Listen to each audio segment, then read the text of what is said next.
বাংলাদেশের মানুষ বিদেশে হলে আমাদের দেহ খারাপ ছিল, আজ 50 বছরে তারা কোথায় চলে গিয়েছে, তাদের পতন করেছে। এই দেশের মানুষ 2024 সালের 5ই আগস্ট ফাঁসিবাদের পতন করেছে।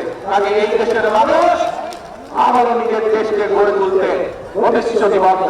এই দেশের 20 কোটি মানুষের 40 কোটি আবারও এই দেশকে গড়ে তুলতে পারবে ইনশাআল্লাহ। প্রিয় ভাই বোনেরা, সেই জন্য আমরা যেমন বলি প্রথম বাংলাদেশ সমাজ শেষ বাংলাদেশ, একই সাথে আমরা বলি গর্ব কাজ গর্ব দেশ। সবার আগে গর্ব কাজ গর্ব দেশ, সবার আগে বাংলাদেশ ইনশাআল্লাহ। এবার আসুন আজ এই খাল খনন কর্মসূচিতে একই সাথে প্রত্যেকে আমরা প্রতিশ্রুতিবদ্ধ হই যে আমরা কাজ করব, আমরা দেশ করব, আমাদের দেশের মানুষের ভাগ্যের পরিবর্তন করবো। প্রিয় ভাই বোনেরা, এটাই হোক আজকে এই খাল খনন কর্মসূচির আমাদের প্রতিজ্ঞা, আমাদের প্রতিশ্রুতি। আছেন নাকি আমার সাথে?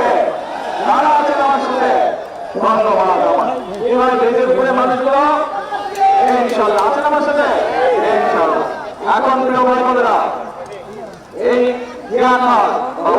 খাল এই খালের পরে আমরা দেখি ছোট্ট একটি ব্রিজ আছে। এই ব্রিজটা আমি জানি এই এলাকার মানুষ নিজেরা অর্থ সংগ্রহ করে এই ব্রিজটি আপনারা তৈরি করেছেন, আমি এটা জানি। কিন্তু এলাকার মানুষ জনসংখ্যা একটু বেড়ে যাবে, এই ছোট ব্রিজ চলাচল করতে আপনাদের সমস্যায়। ইনশাআল্লাহ এই খাল পুনর্খনন হতে থাকবে এবং একই সাথে আমরা চেষ্টা করবো ইনশাআল্লাহ আপনাদেরকে একটি নতুন সুন্দর ব্রিজ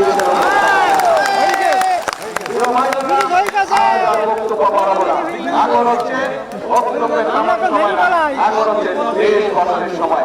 এখন দেশ গঠন যেমন আমরা করবো, দেশ গঠনের জন্য কাজ করবো, একই সাথে আপনাদেরকে সজাগ দৃষ্টি রাখতে হবে।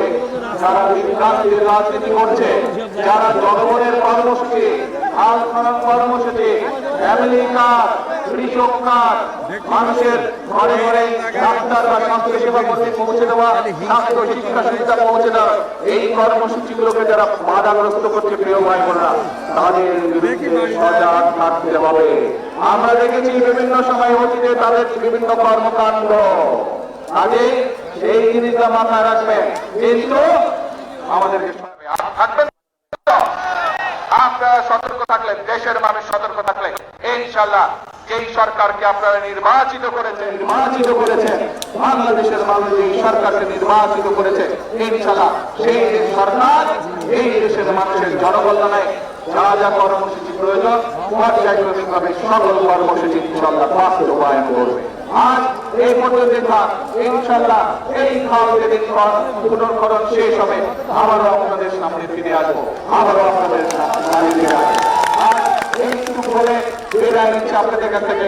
আবার দেখা হবে, আবার কথা হবে ইনশাআল্লাহ। আল্লাহ হাফেজ। বাংলাদেশ জিন্দাবাদ, বাংলাদেশ জাতীয়তাবাদী দল জিন্দাবাদ। আসসালামু আলাইকুম।